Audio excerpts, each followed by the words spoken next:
फिजीपोली और उसके शरारती बेटे। गांव कोट मंजूर में एक शख्स फिजीपोली अपने 4 बेटों के साथ रहता था। वो रोजाना लोहा, पुरानी चीजें और कपड़े लेकर पियालियां, कप और शीशे के गिलास बेचता था। गांव वाले इससे खरीदारी तो करते, लेकिन इसके बेटों की शरारतों से सख्त परेशान थे। फिजीपोली के 4 बेटे थे। बड़ा बेटा अरसलान जो सबसे ज्यादा होशियार था लेकिन शरारतों में पेश रहता। इमरान जो हमेशा कोई ना कोई नई चालाकी सोचता। आतिर जो सब कुछ अरसलान और इमरान की देखा देखी करता। सबसे छोटा मुसव्विर जो सबसे ज्यादा मासूम नजर आता मगर दर हकीकत सबसे ज्यादा चालाक था। शरारतों की दुनिया।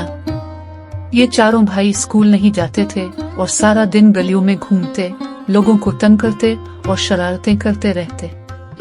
कभी किसी के मवेशी खोल देते, कभी किसी के दरवाजे पर घंटी बजाकर भाग जाते।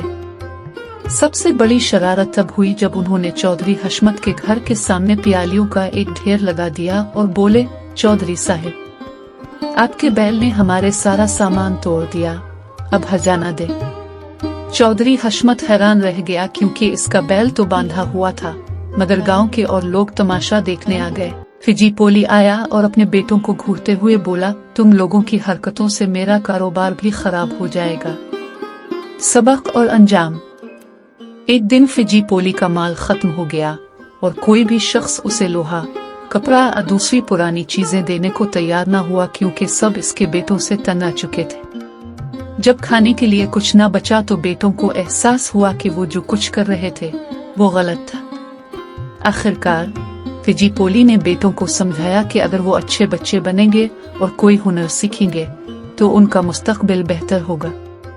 गांव वालों ने भी मशवरा दिया कि बच्चों को काम पर लगाने के बजाय स्कूल भेजा जाए। यूं फिजीपोली ने अपने बेटों को सुधारने का फैसला किया और गांव में एक नया आगाज हुआ। नतीजा, शरारतें वक्ती खुशी देती हैं, मगर मेहनत और ईमानदारी ही कामयाबी की कुंजी है।